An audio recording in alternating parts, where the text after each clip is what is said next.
next goal is youth ministry. 100% of our parishes will establish and or enhance youth ministry opportunities by 2020. 100% of our parishes. Well, John, that again seems like an aggressive goal, but that's what courageously living the gospel is all about.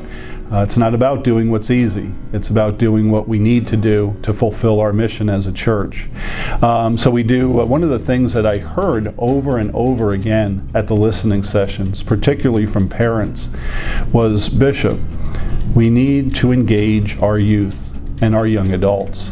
And we need to provide opportunities for them to come to church and to come to other activities that are sponsored by our parishes. So that was kind of the impetus for this particular goal, was what I heard from our people.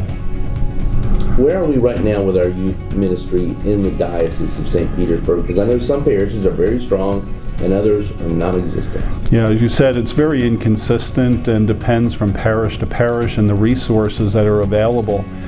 Some of our larger parishes have very well-established youth ministry programs with a full-time youth ministry director and even possibly a support staff.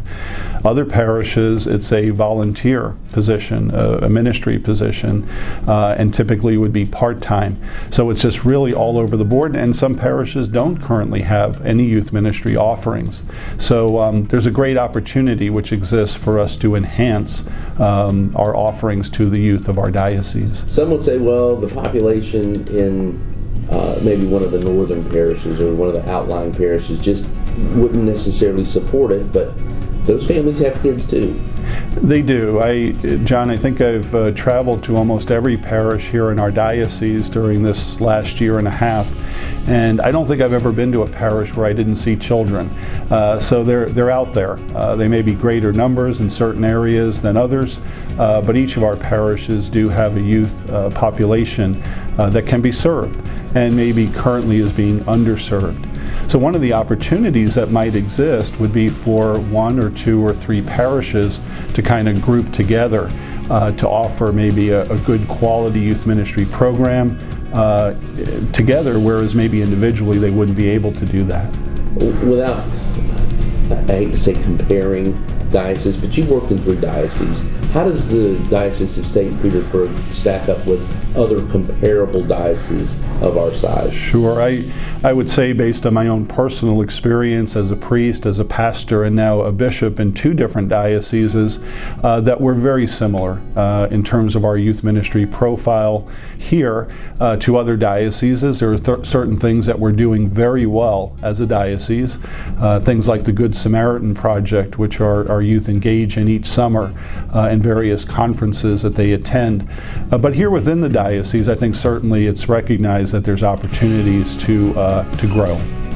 One of our great challenges is addressing our kids, our young people, with all of the distractions that they have. It's just hard to get them to church. That's true, and I hear that over and over again from parents is, you know, Bishop, it's a battle every Sunday morning to get the kids to go to Mass, and I guess things have changed a bit. When I was growing up in my family, that was never even a question about going to church. But today there's so many different activities which are kind of drawing our youth away from church. What we need to do is find reasons or opportunities for them to come to the parish.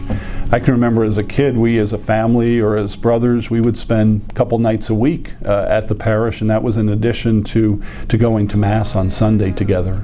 Well, these are all challenges that our youth directors and our leadership will be facing as we approach that 2020 deadline that we've set ourselves up for. So that's just another way that we can courageously live the gospel.